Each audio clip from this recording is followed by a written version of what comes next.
માં છો તો એનાથી તો જીવ જંતુ આ તે બધું ઘણું એને પાપ થતું હોય. તો એના માટે એનો ઉપાય બે છે. એક તો ઉપાય એ છે કે દવા બવા બંધ કરવો પડે. તો હવે મેળવે છે તો બંધ કરતા જાઓ.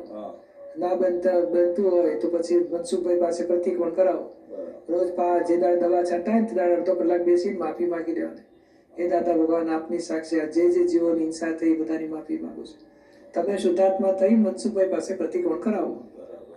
સમજાયું ને? મા બાપની સેવા એ અત્યારે પ્રત્યક્ષ આપણે ફળ આપે એમ. સાચી વાત છે. એ સાચું? સાચી. હા, બરાબર.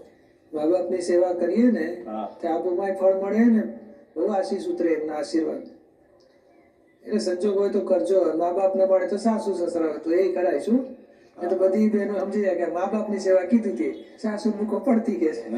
નહીં, મા બાપ અથવા સાસુ સસરા બે આવી ગયા પછી વડીલોની સેવા અવશ્ય કરવી જોઈએ. આપણા બાની બા હોય કે આપણા કાકી હોય મોટા ઉંમરના આપણી સાથે રહેતા હોય તો હાચવજો વડીલોને. ગઈડપણ એટલે એક બાળપણ લાચારી હોય છે. 2-3-4 વર્ષના બાબડા તે મા બાપે 80 વર્ષ પછી બધી લાચારી હોય છે, 70-80 વર્ષના.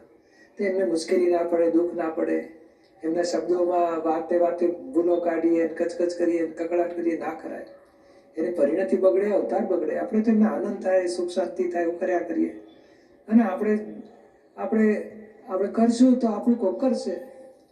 એમાં દીપકભાઈ એવું છે કે મારા મમ્મી અત્યારે 110 વર્ષના છે. બહુ સારું કહેવાય.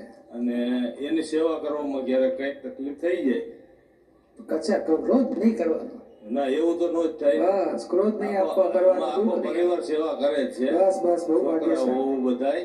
અને તમે કરો ને છોકરાઓને થાય જ કે મારા બાપા આવડી મોટી માની સેવા કરે તો અમે કેમ ના કરીએ. અને બીજું દીપકભાઈ એવું કેમ હોય છે કે અત્યારે મેં વધુ પડતું એવું જોયું છે કે એક મા બાપ ને 3-4 દીકરા હોય તો એકના ભેરા જ હોય. તો પણ આ જેના ભેરા હોય એનું જે બીજાનું જ એને એ વધુ ઈચ્છતા હોય, તો જેનું ઈચ્છતા હોય ને એ કાયમી માટે થોડા પાછા જ રહેતા હોય. એ બધું આ રાગદ્વેષના હિસાબ વાળું છે. હા, બરાબર. એટલે આમાં કોઈનો દોષ નથી. મા બાપનો દોષ નથી, છોકરાનો દોષ નથી. સૌના પૂર્વકર્મના ફળ આવે છે. એટલે પેલું ઘણું નજીક આવવું હોય તો આવાય નહીં, ઘણું દૂર રહેવું હોય તો દૂર રહેવાય નહીં. એટલે આપણે જોડે જ રહે ને કકડાટ થાય. પેલો ઈચ્છા હોય કે મારે ત્યાં આવી ના શકે, એ બધું હિસાબ વાળું છે. આપણે જ્યાં હોઈએ ને, જેના ઘરે હોય તો આપણા મા બાપ હોય તો આપણે હાંચવી દાડા કાઢો. અને કોઈ માટે અપેક્ષા ના રાખશો. આ ભાઈ મોટો હાચવતો નથી, બેન ભાઈઓ આવા છે, ભાભી આવી છે, મારે જામ કશું રાગદ્વેષ ના કરશો, સંભાવે નિકાલ કરશો બધા. અને દેવભાઈ આ સ્નેહનું બંધન આત્મા માટે ભયંકર છે. એટલે ફાઇલ છે એવું સમજી નિકાલ કરો ને.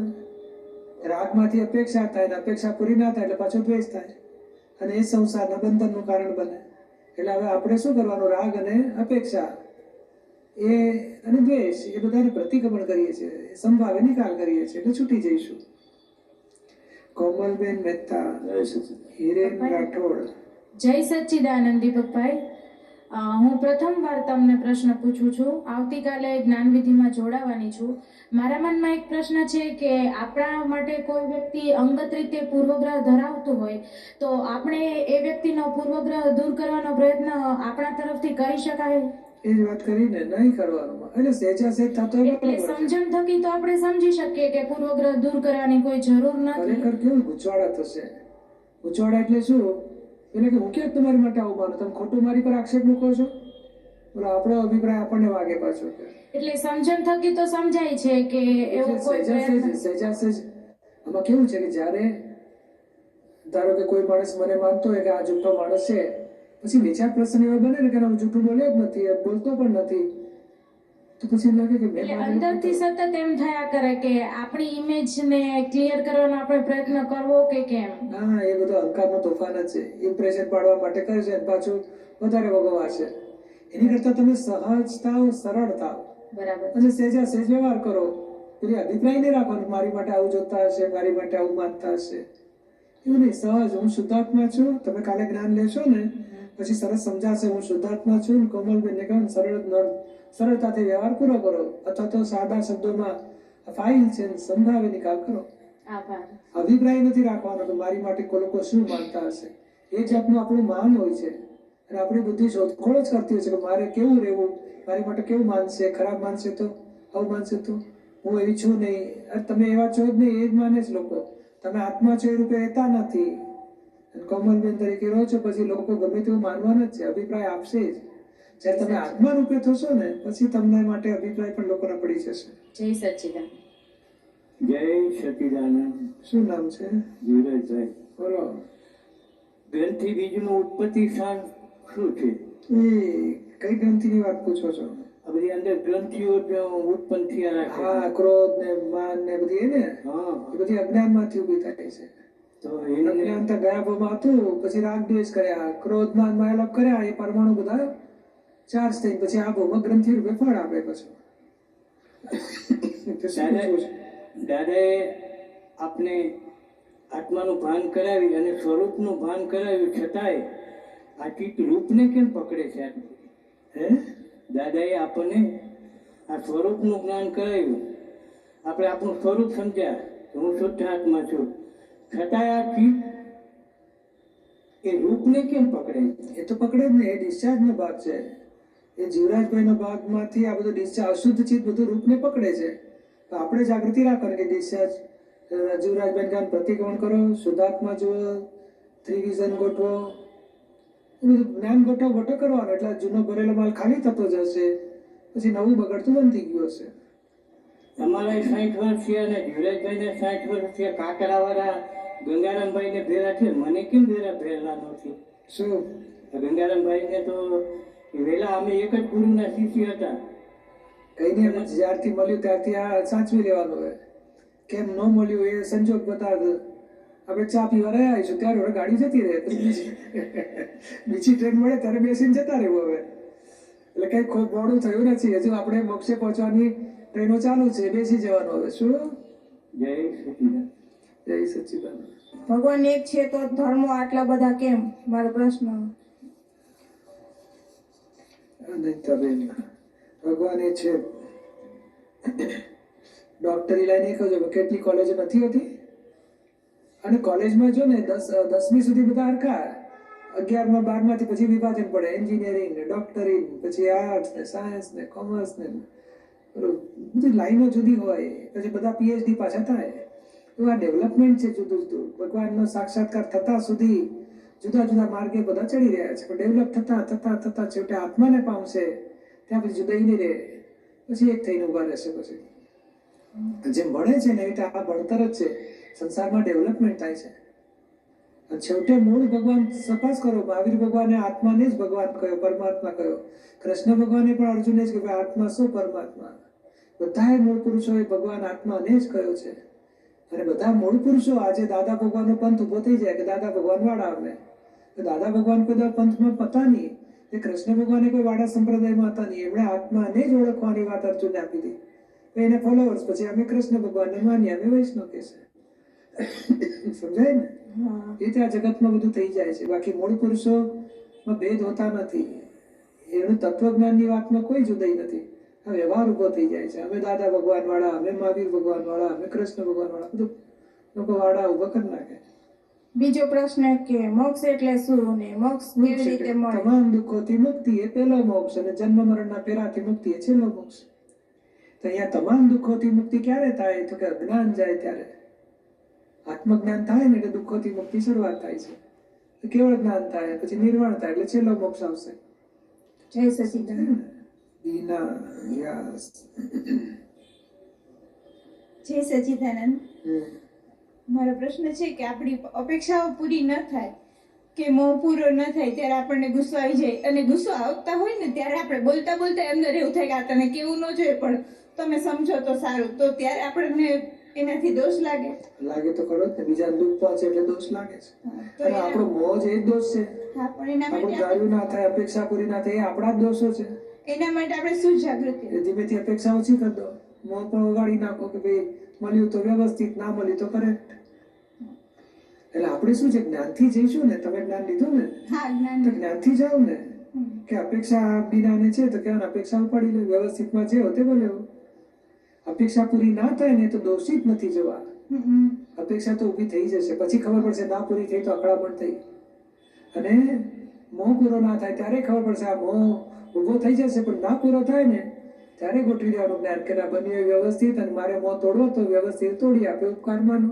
પણ અંદરથી એવું થાય તો ખરું કે આ વસ્તુ ખોટી થાય છે, પણ તોય આમાં એક સેકન્ડ માટે તો આપણને એવું થાય કે આ થવું તો જોઈએ છે. હા, એટલે એ બુદ્ધિ બતાડે છે, પણ આપણે વિરોધ બતાડવાનો. વ્યવસ્થિતમાં હું તો ભલે હો, શુદ્ધાત્મા અનુભવ સિવાય મને કાંઈ જોઈતું નથી. ભાગાકાર કરી નાખવાનો. જય સચિન. જય સચિન. પ્રતિક્રમણ કરે, બીજાને દુઃખ આપે એના. જય સચિદાનંદ. બોલો. અથડામણ ટાળવા છતાંય અથડામણ થયા કરે છે તો શું કરવું? શું નામ તમારું? દિનેશ ફળદુ. અથડામણ થાય છે એમાં બે ભાગ પડવાના. થઈ જાય છે ડિસ્ચાર્જ ભાગમાં છે, અને નથી અથડામણ કરવી આપણો ભાવમાં જ, ભાવમાં મજબૂત રહેવું. અને થઈ ગયા એના પ્રતિક્રમણ કરવાનું. દિનેશબેન કહેવાનું પ્રતિક્રમણ કરવું. પણ અથડામણ નથી ઈચ્છા છતાં થઈ જાય એ પર સત્તામાં છે. આપણી તો ઈચ્છા નહોતી, થઈ ગઈ, એ થઈ ગયું એને પર સત્તા કહેવાય છે. કરવું ન જોઈએ એ આપણો ભાવ મજબૂત રાખવાનો. શું? જય સચિદાનંદ. અને જેને દુઃખ પહોંચ્યું હોય એના પ્રતિક્રમણ કરી નાખવાના. શું? ભાવના શેઠ, શ્રી ઉષાબેન દવે. મેં એવું વાંચ્યું છે કે હું બ્રહ્મ છું કે હું શુદ્ધાત્મા છું. હું કોણ છું? હું શુદ્ધાત્મા છું કે બ્રહ્મ છું? મેં એવું વાંચ્યું છે કે હું બ્રહ્મ પણ છું. તો બરાબર. મને એ સમજાવો કે બેમાં ફેર શું છે? તમે જ્ઞાન લીધું ને? હાજી, કાલે લીધું? કાલે લીધું છે. ક્યાંથી બોલો છો? હાથ ઊંચો કરો. હા હા. તે આમાં કેવું છે કે એ બ્રહ્મ શબ્દ અહમ બ્રહ્માસ્મિ બોલાતું હતું ને પેલા. હાજી હાજી. તે એ જમાનામાં બ્રહ્મ શબ્દ વાપર્યો છે. આજે દાદા એ કીધું હું શુદ્ધ આત્મા છું. એ હું પહોંચે છે એકને જ, હું જે છું તેને પહોંચે છે. એટલે બ્રહ્મ શબ્દ વાપરો કે શુદ્ધ આત્મા. પણ બ્રહ્મ શબ્દ શું છે કે એ છપાયેલો છે ગીતામાં બધે. લોકો બોલ્યા કરે અહમ બ્રહ્માસ્મિ, અહમ બ્રહ્માસ્મિ, પણ દેહાધ્યાસમાં કોઈ પહોંચે પોતે. કારણ આ શુદ્ધાત્મા પદ કેવું છે, દાદાએ અનુભવ્યું છે. જ્ઞાન વિધિમાં આપણને શુદ્ધાત્મા પદ પ્રાપ્ત થાય છે, અને જોડે જોડે રક્ષણ માટે 5 આજ્ઞા મળે છે. કે વ્યવસ્થિત કરતા જ્યાં સુધી નક્કી ના થાય ને ત્યાં સુધી હું કરું છું એ અહંકાર છૂટે નહીં, ત્યાં સુધી પૂરેપૂરો આત્મારૂપ થવાય નહીં. એટલે આપણને એ આપ્યું છે કે શુદ્ધાત્મા પદ આપ્યું છે. એટલે આ બ્રહ્મથી ઘણું આગળનું, અને આજ્ઞા સાથે આત્માની પ્રાપ્તિ, એટલે કૃપાથી, પ્રત્યક્ષની કૃપાથી પ્રાપ્ત થયું છે. એટલે તમારે આ જ શબ્દ બોલવાનો. એટલે બ્રહ્મમાં હજી પણ અહંકાર હોઈ શકે. ખરેખર શું છે, બ્રહ્મ શબ્દનો જો સાચો સમજવો હોય ને તો આ નથી કહેતા કે ગયા ભાવમાં મેં કર્મ બાંધ્યા છે ને આવતે બહુ પછી આ ભાવમાં બાંધીશું, આવતે બહુ જઈશ, એટલે હું છું એ કાયમનો એવો એને ભાન તો છે જ ને. એટલે એ જે કાયમનો ભાન વાળો એને બ્રહ્મ કહેવાય. પણ એને ખરેખર હું કોણ છું એ ભાન નથી, અને ખરેખર કરતા કોણ છે એ ભાન નથી થયું. અને જ્યારે ખરેખર હું કોણ છું અને કરતા કોણ છે એ અનુભવમાં આવે ત્યારે એને શુદ્ધાત્મા પદ કહેવાય. એટલે બ્રહ્મથી આગળ વધ્યો. જ્યાં સુધી આ અહમ બ્રહ્માસ્મિ કે ખોટું નથી, પણ એનાથી આગળ વધવું પડશે. હજુ જય સચિદાનંદ. દવે ઉષા, જય સચિદાનંદ દીપકભાઈ. વૈભવી સવળિયા. બોલો.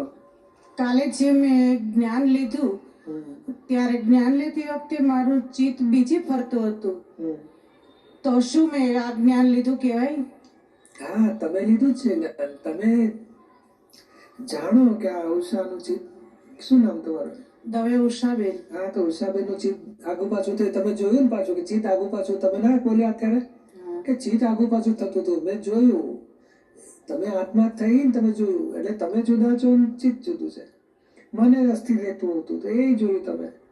તમે શુદ્ધાત્મા જુદા છો, જ્ઞાન તમને મળે છે. આ પ્રકૃતિ તો બધી ચંચળ છે જ. એ શ્વાસે ચાલ્યા કરતા હોય, આંખે બંધ ખોલ થઈ જાય, આપણે હાથે આમ તેમ થયા કરે, પગે આમ તેમ થયા કરે, તે મને આમ તેમ થયા કરે, ચીતે આમ તેમ થયા કરે. બધી માલ બધો ઉષાબેનના સ્પેર પાર્ટ. બરાબર. તમે જુદા છો. તમને પોતાનું જ્ઞાન થયું કે હું ખરેખર કોણ છું. એ તમને સાચું જ્ઞાન મળ્યું છે. અને તમે આજ્ઞા પકડીને ચાલો એટલે જાગૃતિના અવસરતા જશે. બીજો પ્રશ્ન છે મારો દીપકભાઈ, કે હું જ્યારે હું શુદ્ધાત્મા છું એવું બોલું છું ત્યારે અંદરથી તો મને એવું જ થાય છે કે હું શુદ્ધાત્મા નથી.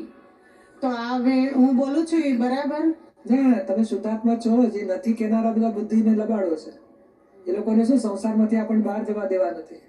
એટલે કેમ તમારી વાત સાંભળી દાદા ભગવાન જેવો શુદ્ધાત્મા ચરણથી વાંચવી નિરાતે. અને આગળનો રસ્તો શું છે, કોઈને દુઃખ થાય ને તો ઉષાબેનને કહે ઉષા પ્રતિક્રમણ કર. એ તમારી જાગૃતિ વધારો. આ શું છે, આ બધું પડઘા છે બધા પાછલા અજ્ઞાન દશાના બધા. એક પાછલા અભ્યાસ હોય પૂર્વભાવના, એના ફળ રૂપે આ બધું વાંકું ચૂકું નીકળશે, ધીમે ધીમે ખાલી થઈ જશે. આપણે પ્રતિક્રમણ ચાલુ કરો, કોઈને દુઃખ થાય ઉષાને કઈ પ્રતિક્રમણ કરો. પણ દીપકભાઈ ક્યારે એવું તો ન બને કે આપણે ક્યારેય ખોટું ન કરતા હોય તો કેવું છે, ખોટું ને સાચું બધું ડિસ્ચાર્જ માલ છે, એની વેલ્યુ મૂકવા જેવી જ નથી. હા, બીજાને દુઃખ થાય, ખોટું હોય કે ખરાબ હોય, કોઈને દુઃખ થાય ને એ બધું કહેવાનું પ્રતિક્રમણ કરો. સારું હોય કે સાચું હોય, પણ જો બીજાને દુઃખ થાય છે તો પછી એ સારું કે સાચું, ખોટું કે ખરાબ, એની વેલ્યુ નથી. બીજાને દુઃખ આપ્યું માટે પ્રતિક્રમણ કરો. કારણ એ જીવને દુઃખ પડવાથી એ જીવ આપણી સાથે હિસાબ બાંધે, પછી રાગ દ્વેષના વેર ઝેર વધે. એટલે આપણે ધોઈ નાખવા માંગીએ છીએ, સમજાય ને? અને પછી આ ખરાબ માલ આવે, આ મન આગું પાછું થતું હોય છે, એ તમારે ઉષાબેન તમારે જોવાનું કે આ ઉષાબેનનું ચિત્ત ઠેકાણે છે કે નથી, એ જુદું જોવાનો પ્રયોગ ચાલુ રાખો. અથવા સહેલો રસ્તો કરો, વાતચીત કરો. ઉષા અત્યારે વિધિ કરી ચિત્તને ઠેકાણે રાખને શું કામ ભટક ભટક કરો છો, અહીં રહો. એ વાત કરશો ને તમારી શક્તિ વધતી જશે. પૂજ્ય નિરૂમાના